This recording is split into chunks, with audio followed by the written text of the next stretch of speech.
All right, welcome to the first installment of this podcast. We're going to be discussing movies and video games potentially, as well as TV series, giving our opinions, our thoughts about how we felt about it, and our experiences through this. In this episode, we'll be talking about the anime Neon Genesis Evangelion. So, today we have two guests on. Would you like to go ahead and introduce yourself? Okay, I'll go first. Yeah, my name's Angel. Yeah. My name is Giuliano. And I'm your host, Noah. So we're gonna really quickly give a spoiler warning about this podcast. We're gonna be discussing the ending of the show and other events that occur throughout it. And so if you don't want to, have that spoiled for you, just don't watch this. All right, let's jump right into it. Um, so we're gonna start with giving our initial thoughts about it, and then we're gonna give a rating out of five. Juliana, want to go ahead and start? Um, my initial thoughts about it. I started this a long time before I actually sat down and finished it. I thought it was kind of boring at first, to be honest. The first 5 episodes aren't really what the rest of the series is. If you care about that, like I think with modern anime, really they try their best to grip you in the first 5 episodes, but this is like old school, and it's really slow to the start. But once it does start, it's really good. Um, but overall, though, it's like very it's kind of a challenging watch at times because there's some deep shit going on, and they really make you think about like what is life and what is everything, but also on the flip side, like what is nothing. um I personally enjoyed it. It's my third favorite anime of all time, and I give it a solid 5 stars out of 5. Alrighty, Angel. All right, I'm gonna have to agree with Giuliano, despite how I don't want to say unintriguing it is in the beginning, but it's like not very. It's slow. Yeah, it's slow in the first half because the first half is really repetitive. Sort of its like episode layout where it's Shinji just doing whatever, and then they call him to fight the angel, and then someone screws up, and then it just goes back to normal. So I felt like a bit bored, like how Giuliano did. I started it like a month ago, and then just watching like one episode per night. So I decided to finally finish it. I think last week. Yeah. I think on a Thursday. Wasn't it Thursday, Noah? When I was Yeah, watching the movie. yeah. And I just want to say how big of a roller coaster it is to finish it. Like you know how I was during class. I was like, "What the fuck is this?" So its take on, I guess I want to say nihilism, probably, or it's the sexual psychological shit that goes on and its characters. But if I were to give it a rating, I'd probably give it a 4.5. No, a 4.5 out of 5, just because of that first half. But then it's definitely made my top three as an anime. Yeah. All right. Um, yeah. So I recently finished it on Saturday night. That's when I finished the movie, and I binged all of it that Friday, the entire like series first, and then I watched the movie for Saturday night. And um, I guess to sort of elaborate, it's kind of a read into like the human existence. In the later half, but the first half I didn't think it was boring. But I also had like an initial idea about what it was going to do. So I was kind of like, well, I'm just gonna stay hopeful that it starts getting to the more philosophical portion sooner.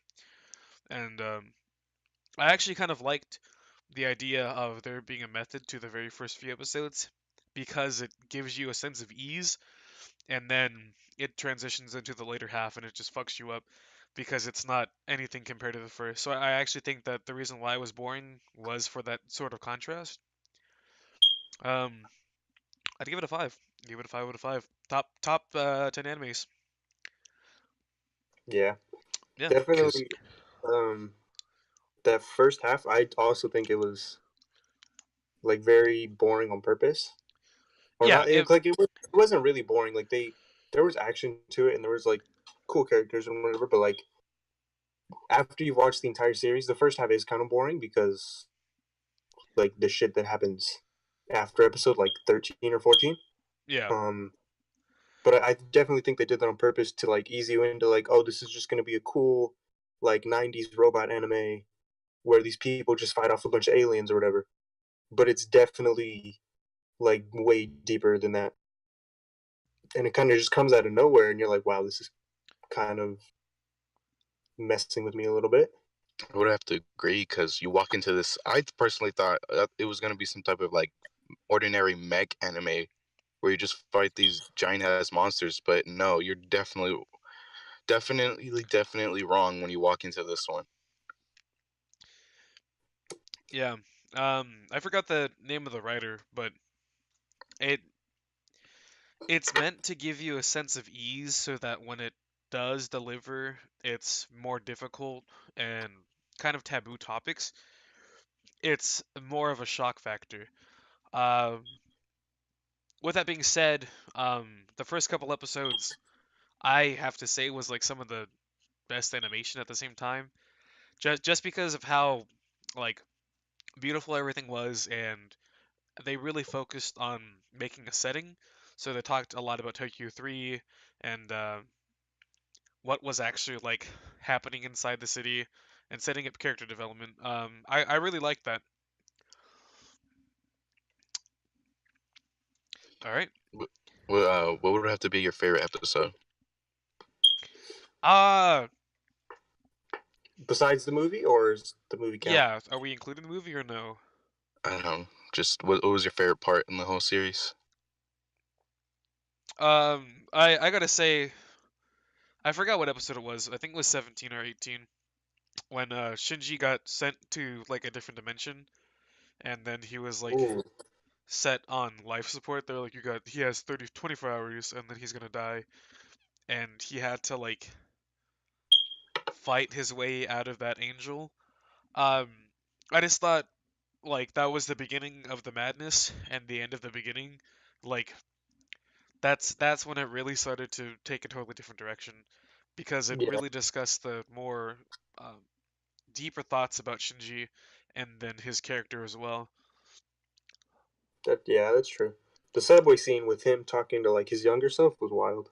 Oh yeah, and like the whole idea about them being on a train. Yeah, I feel like it's a bigger message. I just can't figure that out quite now. But the train definitely has something to do with their like mental, their subconscious thoughts. yeah, that was pretty wild. For me, the my favorite part of it was um I don't remember the episode. I'll look it up real quick, but it's definitely the episode where the angel comes. It's when Shinji gives up being an Ava pilot. Um, Oh yeah, the episode was really tight. um, and he's like watching Asuka and Rei just like getting destroyed by this angel, Oh, and then it gets yeah, yeah, really yeah. close contact with Adam, or I guess Lilith or whatever. Yeah. Um, Well, like and it's like when they break through to the what's it called? to the Geofront. Yeah, the Geofront. Yeah. Yeah. What you call it? That episode was really good. I like like the direction of the episode, like the colors they used.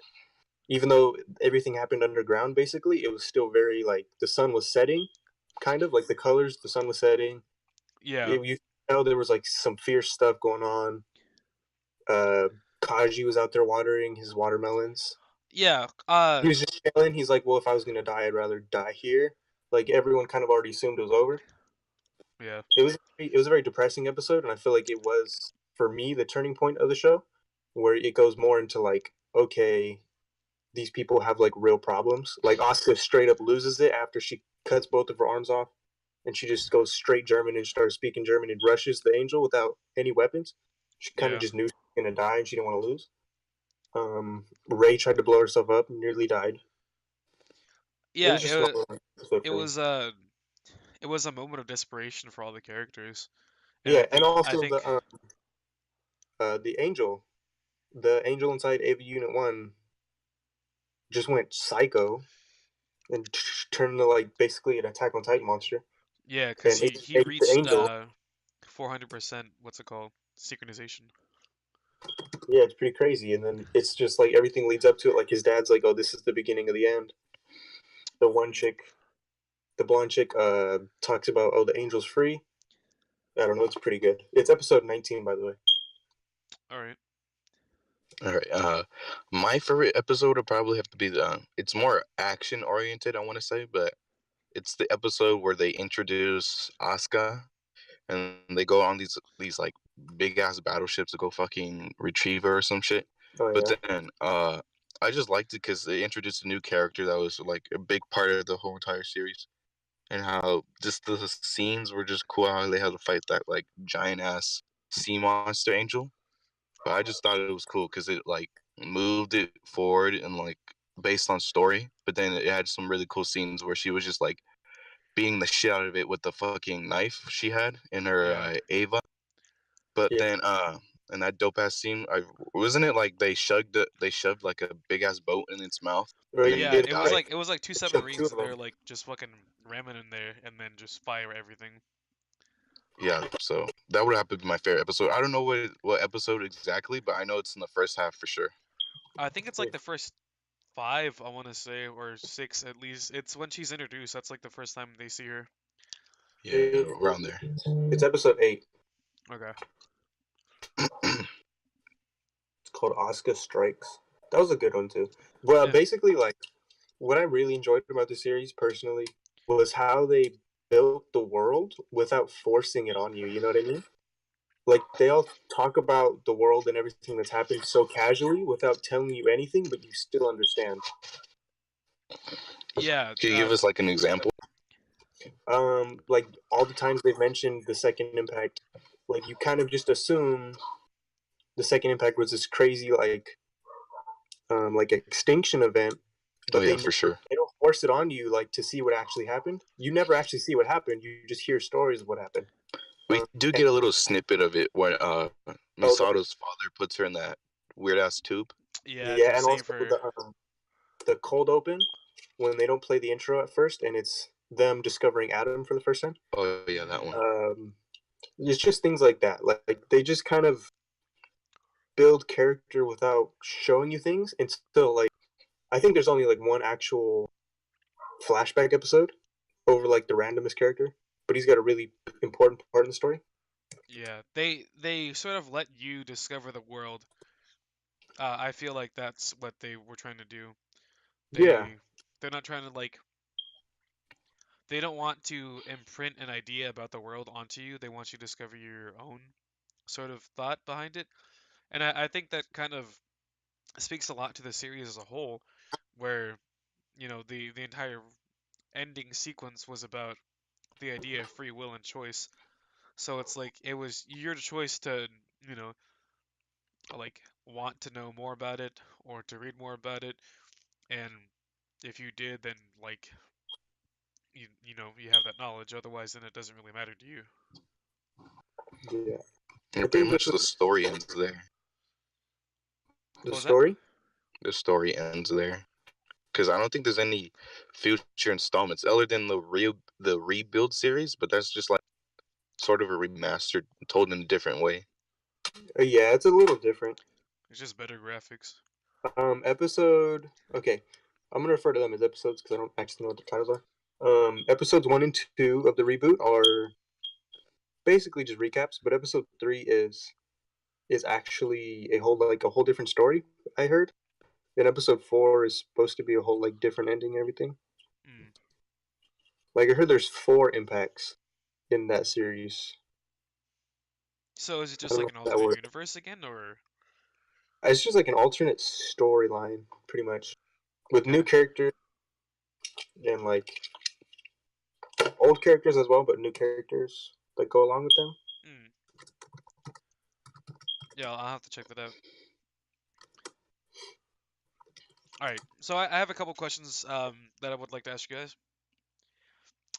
So to start off, what was the most shocking part of the series in your opinion? Angel. You can go ahead, or all right, I'll just go ahead. But I'd say, in my opinion, the most shocking part would probably have to be where, like, right, like, I think it was episode 18, no, where the whole entire Taji got fucking elected to the Ava, and then Shinji got to take care of him and shit. Oh yeah. Oh man. Oh yeah, that's where the series starts to like Fuck. That's where go it falls downhill apart. from there. Yeah. Yeah. So it was just crazy because I was just left shocked that how gruesome, or this show didn't hold back at all. And then Shinji didn't even know about it either until the next episode. But yeah, I feel that's the episode that's where it started to like just left me like with my mouth open. All For right, go me, ahead, Julian.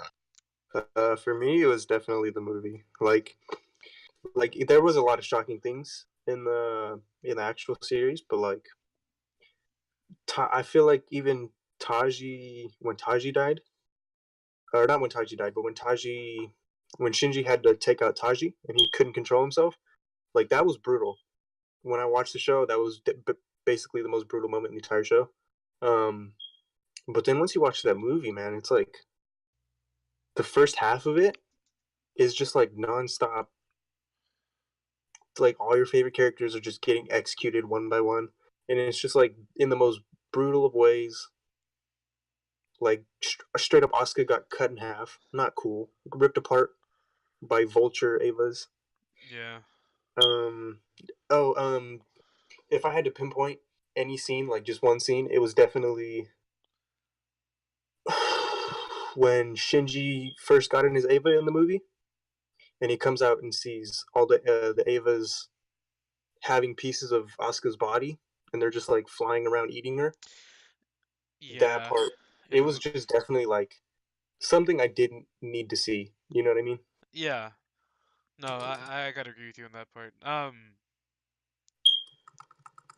Wow. There's just a lot that like happened, and I'm trying to think about what was the most shocking moment for me. Shit. Um, I definitely think the way that the series ended, like the initial 26 episodes, like how it ended, I I was kind of shocked about the way that they handled the ending. Um, I don't think it was bad necessarily. I don't think it's what a lot of people wanted, but it's it just has to say like it just says a lot about what they wanted to do when they were writing it. Um, so the initial 26 episodes, episode 25 and 26, are basically essays about like the characters and then their development thus far and how they're continuing on with their existence now. And I think when you compare that to the movie, it's not what you would have expected for that type of for that series to end. Knowing that there was another like 2 episodes basically from the movie to watch for me, it was kind of like, okay, I have something else to look forward to. But I can't imagine in the time like just watching the last 2 episodes be nothing about the story, be nothing about what's going to happen to the characters after this, and just be solely about the characters themselves and the development thus far. I would be like left in ruins because it's like it's such a unique way to end a series, and I like I don't know. There's like nothing else that I can think of that would ever top that for an ending. It shook people. It shook me. It was very risky. Yeah, I definitely think that it was yeah. You're right. It was 100% risky because they could have just slapped in the movie basically for the ending and not done anything else, and people would have been very satisfied, but also dissatisfied because even the ending of that wasn't you know the most appeasing last two episodes, but I think I liked having the idea of an essay about the characters more, simply it because I think it was because it was risky. Like you weren't expecting that to be an ending, and I think it was handled really well. I think they kind of those two episodes cross over with the movie, and I think that's why they chose to go that route. Um, I don't know. I felt like it was really good, and I'm glad that they did decide to take such a risk writing it that way. Yeah. Yeah, I think what really stood out about the ending is that you can watch the show's ending or you can watch the movie's ending, and they would both work, but they're both not conclusive endings. Like they're But very vague. yeah, Yeah. they're both very vague. But if you watch both of them, you get to see the physical aspect of what happened, and you get to see the psychological aspect of what's happening, and it just makes both of them seem more like grand. You could say it's like almost it's almost as if they planned for there to be the show end this way, and then we're going to come up with a movie that further explains like what's the physical aspect of these psychological misadventures, you could say. I don't Yeah, know. it's like here's what's going through the characters' minds, and then here's why. Yeah, because they Like, definitely teased it. yeah. So the ending, right? The ending that like really happens is that, um, in the end, Ray and Lilith get together, and then they basically cause Armageddon. It's the end of the world, and then Shinji becomes God, and he has to make a choice. We were talking about that earlier. It was like, what was it? It was either to let humans have free will and become whatever they want, and like to choose uh to join the existence of like a physical form, or to not, and then to exist in the whole like So would you oversoul, the so whole would you soul. say he Shinji ended up as God or as Adam? It Well, was definitely he ends up as Adam in the end because he was Desi. God. Okay, all right. So he was God for a second, and then he decided to go back to being human. And I think that's the moment that he becomes Adam, is because it's just him and Asuka. So it's like the human race no longer really exists in the form that it did before. So it's just those two, and they basically he reset the world. Yeah, kind of. And Um, I'm reading something about it right now. It's Wasn't just Ray in the last part too? Wasn't she standing on the water? I think that was Ray 2. I think that was just Ray two's ghost. I have another question here that talks about Ray. So let's get philosophical now, all right? Uh, what's up with Ray?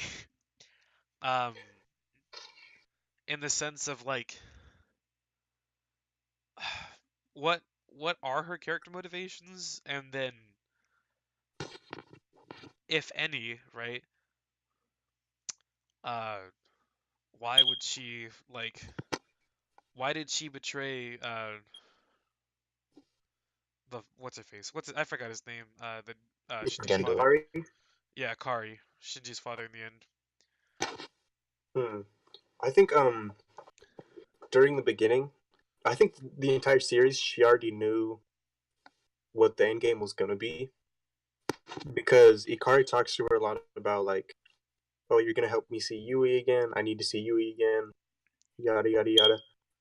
But I kind of think that was like why she just followed his directions the whole time because she's kind of the offspring of him and his lover at the same time Yeah, because she's also Yui, but she's also born or like raised to be his kid, like his actual kid. So Yeah, it's weird. she's the clone of Yui, but raised She is the by. kid that Ikari raised. Yeah. Um, and so I think the entire series, she already knew that she was going to merge with the body of Adam, and she was going to cause this the human instrumentality project, they call it. Yeah. Um, and she was going to help him see Yui again by rapturing everyone.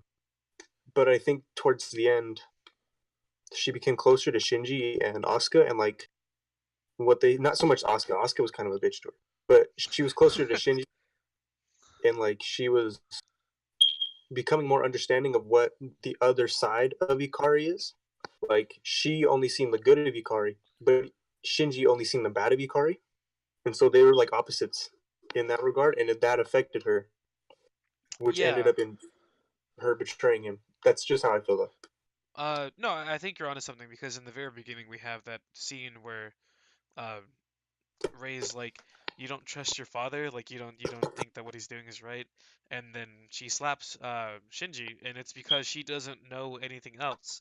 Um, Shinji, has seen a side of his father that clearly Ray hasn't, and so I think that's when her change in her thought of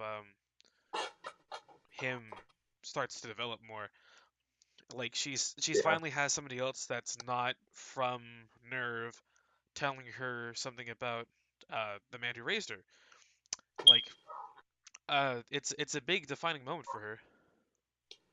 yeah. Her It's death was crazy. What was that? Her death was crazy. Ray's in death? in the show. Yeah, Which one? Yeah. the war where she's a little girl. Oh, I thought you were talking about the second one. For me, the second one was better, to be honest. Her character made me very sad because it's like she knows that she's died, and so she has this like forever looming thought of like they're just gonna do it again. Like if I die, they're just gonna use me again. They're just gonna make another one. And I Yeah. Yeah, even there's a think I even think she says that she's replaceable at one point. So it's like she knows within herself that it doesn't matter if she dies or not. And so I think Mm-hmm. that's why her character is very melancholic and depressed, is because she's okay with dying because she knows that no matter what she'll be replaced. there was a part where I think she's just lying on her bed, and she asked herself she must be the third one. Well, I Yeah. guess Yeah. she's regarding to herself being like the third like clone or version of herself, and Yeah. she's just like recapping on what fucking happened. I'm kind of disappointed they didn't explore that more of like her knowing that she was a clone. Because she never really mentions it past that she's a clone. It's just kind of Shinji. You see it through Shinji that he feels weird after figuring out that she's a clone or getting told that she's a clone. Yeah. Like Mm. he says in the show, I remember watching it. He's like, I don't even know how to talk to her anymore. Like it's just weird Oh yeah, knowing that she's a clone. Yeah, because he discovers it. Yeah, there's also that moment where Shinji realizes that, uh, or they kind of foreshadow that it was she is a version of his mother at the very beginning when Yeah. she's wringing out the rag and he's like, You look like a mother. You remind me of a mother when you do that." It's yeah, that's a very big foreshadow about her.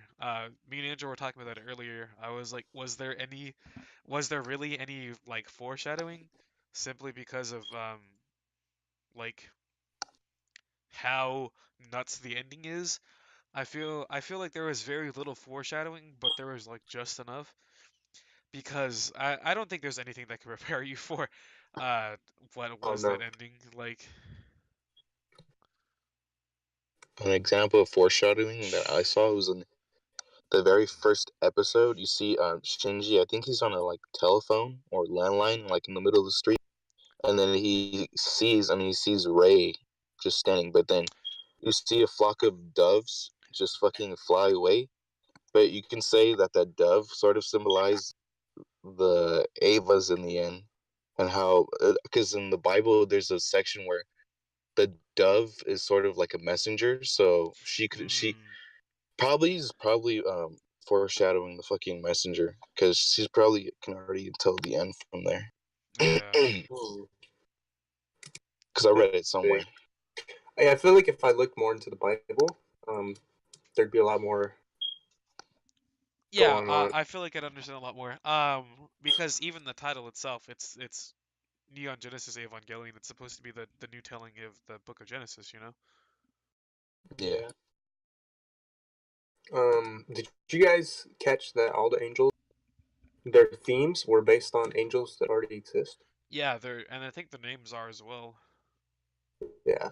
Like, which one was it that I looked up? It's like Shamshell or whatever the music one was.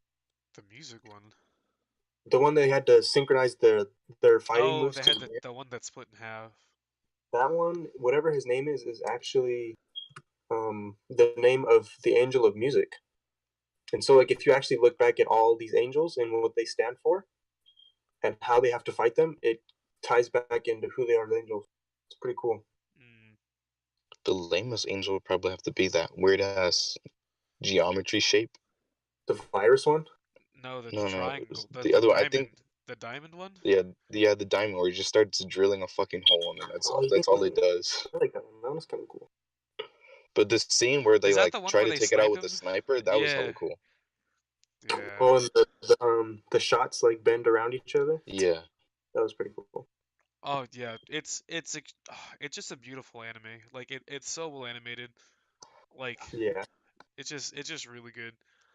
Um, all right, so I have another question for you guys. How has this anime, or it's really an essay about the human condition, if you like read into it more, how has this affected you personally? So like it deals a lot with the idea of nihilism, and it expresses a lot of ideas about the human existence, like the reason why we do the things we do. And personally, I know that it kind of changed my point of view about some things, but it also didn't at the same time. It just, I don't know. I feel like it affected me, so I thought I'd ask you guys as well. you can go ahead, Juliano. All right. I would say it definitely impacted me. Like, I mean, it's not really gonna change anything about like my personality or the way I live life or anything, but Oh like yeah, just knowing the way, or just knowing that this anime exists and it came out in the '90s. Like, I'm so impressed that someone wrote such an amazing piece of art. To be honest, yeah, and it's just kind of like left an impression on me. Like, it will, the way it will impact me is just basically how I judge future TV shows and other pieces of like artwork, basically, because like they go so deep into the show with like just the way the characters feel. Like, even the side characters, you kind of get glimpses of what's going on with them psychologically. Like, even Misato in the last episode in the series, you get to see inside of her mind and like her take on everything. yeah. Um, I and so I think think, Sets the bar really high. yeah, it does set the bar really, really high for anything else afterwards. yeah. That's interesting that you talked about that. I had one of the other questions was going to be um like what are your expectations for all other anime now? Because I know for me personally as well, it set the it like my expectation for writing of anime now is so different just after watching Neon Evangelion. It's I don't know. Yeah, So I the feel it. the writer was Hideki Anno. Yeah. Uh, so I had to do some research about him, and he himself dealt with depression, and Hmm. so a lot of the characters and a lot of the events is him putting into art his personal struggles. Fucking got some twisted struggles. Well, I don't think it's necessarily twisted. I think it's kind of realistic. Like it reads a lot into the characters themselves. So like we could look at Rei, right? Rei is a person who doesn't necessarily have a soul, and so she does whatever anybody tells her to do. We have Shinji who wants to do whatever he wants to do, like inside of his own mind, but he's scared of judgment from other people.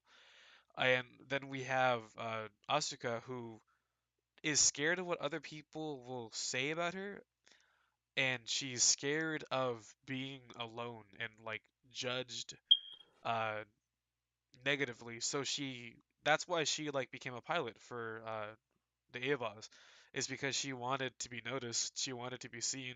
And I think that also ties into her relationship with Kaji, is that he she wanted him to like her really bad, and so that's why she, you know, continued to make advances towards him. But like a lot of the characters have some sort of, you know, issue that they're all dealing with internally.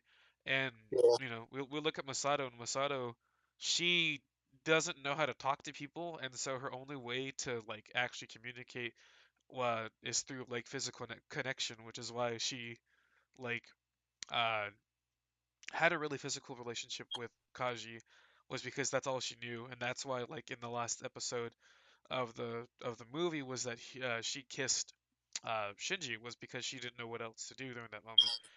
And I think that it's, a good read about humans as a whole. Like I'm sure we all know somebody that has similar traits to at least one of the characters in the show, because they're all still based on humans. Really, What was that? they're really relatable characters. Yeah, yeah, yeah, true. I think that's really evident with Shinji. I thought he was a really, I wouldn't say he's like the most relatable character because he's kind of a fucking psychopath.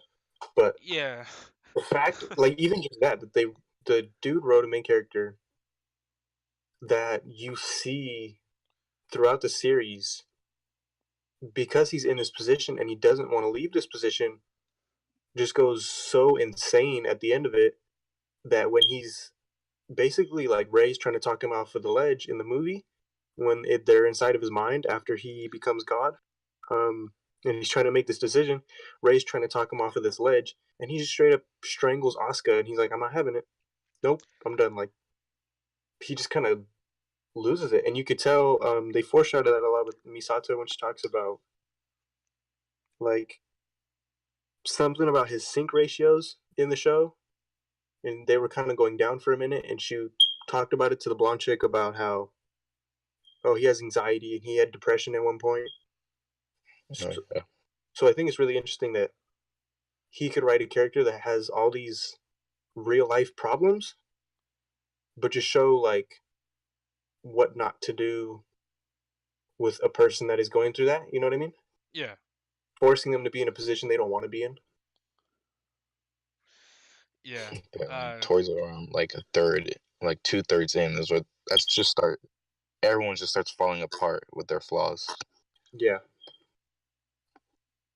Like Ray. I what's her name? The blonde chick. It's Ritsuko, by the way. I think Ritsuko, yeah, the scientist. how she just wanted to like live up to her mother's like level. Okay, I have an interesting thought about her character. You know how like she when she was younger she was a redhead and then she became a blonde later on. Hmm. Why do you Mm-hmm. think that is? I have this theory, but I want to hear what you guys have to say first. I think it's because her mom. But didn't her what color was her mom hair again? Was Red. She like had a red really hair. dark red? They have the same hair. Yeah, Oh, they maybe both had she red hair. just changed it. I think Well, she. like she Um, she had red hair in college. Like they talk about that, how she had red hair in college, and then as an adult, that's when she decided to take on blonde hair. So my I'll let you guys go ahead and talk about it real quick. Angel. Well, I don't know. I guess you can say she didn't want to be like exactly like her mom. maybe that's why she changed it. Like she wanted That's, to be her own person, but yeah, she kind of loses that sort of like credibility like at the end where she like it's her final stand against Ikari and then she's like I'm gonna do it like my mother did or some shit and she just gets shot. But I don't know. She has a weird take on the whole entire series. yeah. Like Yeah. You can tell. I couldn't decide if she was like a good character or not because of all the secret shit she was hiding. And she didn't even care when Shinji was like about to die inside the Ava or anything. Like Misato had to like slap her ass like a couple of times. Yeah. But then at the end, you kind of want to feel like sympathy for her because she just wanted to fill her void. But I don't know. She had a weird take. Yeah, that's how I interpreted it too. I thought she just didn't want to be exactly like her mom because she just was more or less leading down the same exact path as her mom. Like she was just kind of being a scientist lady. Yeah. Uh, I think to go ahead. like I think you guys are correct, but I think to like read a little bit deeper onto it, it's more of like she was basically taking on the same job as her mother, but she had to prove to other people in some way that she wasn't her. And I think the idea of like changing your hair color, like or making a physical change, is the most obvious way to do that. Yeah. A question that I have actually: why do you think it is that Misato, after the second impact, was mute? They say for heck long. What do you think happened to her that made her start talking to people? Okay, yeah, that's a question I had written down as well. I I thought that was a really interesting character trait because they talked about how she, she was mute for the longest time, and I think it was Ritsuko who was like maybe she wouldn't stop talking, maybe she was making up for the lost time she had, stuff like Yeah, that. And I definitely think that has something to do with it, but I think more than anything, she wanted to find a way to like seek attention or to be seen again by the people because she had been locked up or because she had been quiet for so long. Didn't they meet in college? Yeah, they met in yeah, college, and Ritsuko talks about how like she won't shut up, and I think I already said my piece about Well, didn't she also meet Kaji in college? So that can be probably something to deal with it. But maybe he's the reason why she started talking again. yeah, that's maybe. actually that's actually a good point. I said that earlier, but the idea of like she has to have a physical relationship in order to be with somebody. Oh, Like, you remember they say they're like she was having sex with him for like a full week, so it's like I think that's when she finally got back into the idea of being human again. She had that connection with him, so she was able to go back to living a normal life. yeah. Do you think maybe it was because okay, so she was there when Second Impact happened, or she was close to it. She was Uh, there. Yeah, yeah, she was there. and so basically, she's seen her dad just get like wiped off the face of the earth. Um, okay, you know how she also talks about how Kaji is basically just her dad, but just younger. Yeah, and she I didn't like Like that think that's the about it. reason why she left him because he reminded him or her too much of her dad. Yeah. okay. So do you okay? So you say that is I would agree with the idea that she started talking again when she met Kaji because maybe that was like she stopped talking because she lost her dad and then she met Kaji, which was basically just her dad again, and she found that piece of her that was missing. And I also think that when she died, she talked to Kaji, she didn't talk to anyone else. Oh yeah, huh? I think that was also her way of speaking to her father since Kaji is in a way her idea of what her father is. Yeah. When she was like, "Did I do the right thing, Kaji?" Maybe she was talking to her dad and not actually Kaji. She was just speaking to what she knew as her father now. Or a father figure. Yeah, Hmm. A father figure she has sex with, but that's weird. But okay. Well, I well, think of daddy it as issues. like the Go. reverse. What was his name? Oh man. Who? Something Rex. I forgot. I'm so mad I can't think of it. T-Rex, No, Opidius. Who? Yeah, Opidius, Oedipus, the dude who had sex with his mom, and Oedipus. Oedipus, yeah, Oedipus Rex. It's kind of like a reverse Oedipus, where you know, she had gone He on like such a long had sex journey. with his mom. Yeah, Yeah, she but has sex not with her like dad. literally. It's more of a symbolic thing in this show. Well, no, because it could also be literal because she literally has sex with Kaji, and Yeah, it's but I'm saying it's like symbolic that he is a representation of her. oh yeah, no, yeah, you're correct. Yes. I think that's Yeah. an interesting thing to think about. That like whenever she speaks to him when she's dying, she's actually speaking to her father. Yeah. Because you never know his name, you never know anything about him. You just know that he's a scientist and that he died in the second impact, and she was there when it happened. But you hear nothing about him after that. Yep. But you know a lot about Kaji. Yeah. Kachi was hecka cool. He was Uh. pretty. Yeah. Fuck. Rip Yes. Kaji, dude. At least he didn't get third impacted. He He didn't. got shot. Yeah. He didn't get raptured. So actually, let's talk about. I have a question about that. So, how do you get raptured? Because Masato died, and then her body was still raptured. So was Kaji raptured? Just recent death. Recent death. Okay. Yeah, or like because I don't know, maybe you could because there is a soul, right? There's souls in that show. They mess around with the idea of like a soul. Yeah, Um, so it's like our human body is the AT field, and then our heart is our soul. So everything that yeah, we are exists within inside of our own AT field, and that's our body, like our physical form. yeah. So maybe since these people just died, their soul is still intact because their bodies are still there. You could say. So technically, their AT field would still be holding them together. Mm, Um, so I think they just kind of raptured whoever's souls was still left, and I think at that point Kanji was dead too long to actually get raptured. or was it? I just had a thought. Maybe Or he or was was it people? raptured. Or was it people that like, um, Shinji really cared about like the most? Well, no, because other people got raptured too, Well, the like majority of the world Sailor. did, but I mean, like, didn't he have some sort of like I don't think he as a character really liked Kaji. I think he was kind of indifferent towards Taji or Kaji. Hmm. I don't think he really had any positive or negative feelings about him. Yeah. Yeah, I get you. Or maybe everyone just got raptured, even dead people. Maybe. Yeah, But we don't know that. Who knows?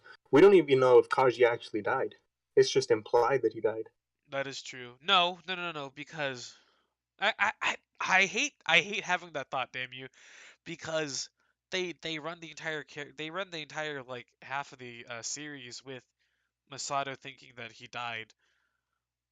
I would hate to think that it was just an elaborate ruse developed by Kaji in order to get her to like do the right thing, but it wouldn't be that it wouldn't be that far off from his character.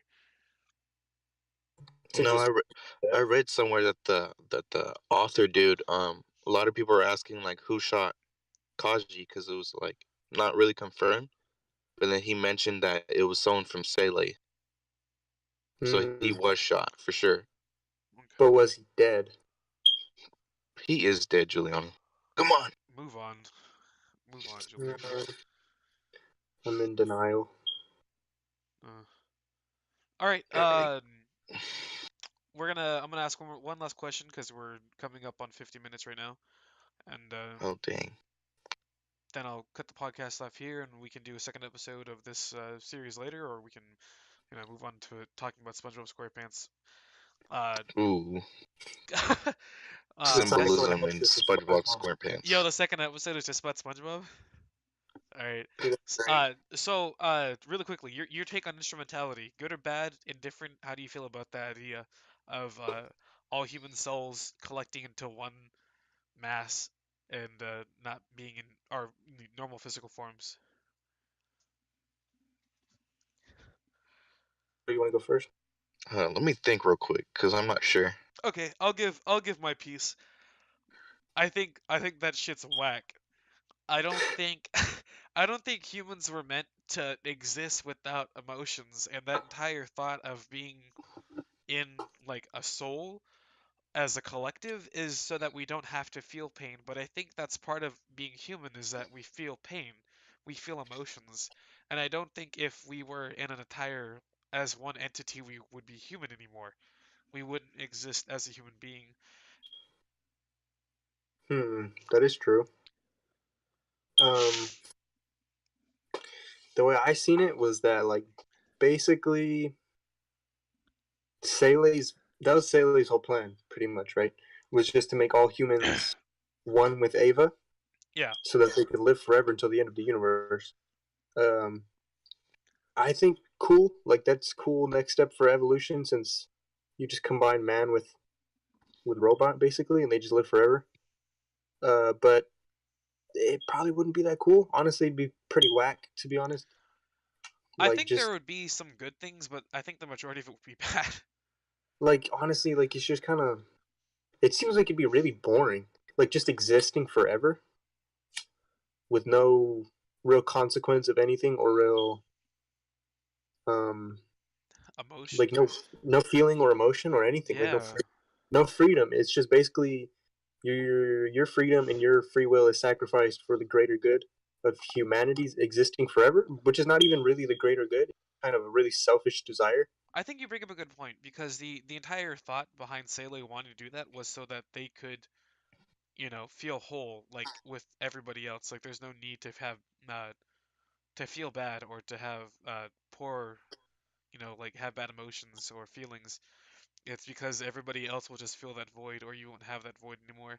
But I think the Yeah, entire thought of like being sent to a collective soul would leave you with a void. Uh, it's like, yeah, I think that's what I'm trying to get is that like it leaves a void, um, still, you know? yeah, it's definitely a forced evolution where you kind of just you go from being like this super free, I can do whatever I want whenever I want, I can think whatever I want, to just being like one with everything, where everything is nothing, pretty much, which was a really big shift.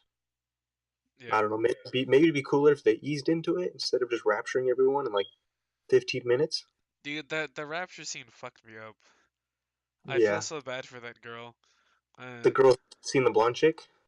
yeah, Yeah, that was pretty sad. she's like Ritsuko, Ritsuko, Oh, you're Ritsuko, finally here.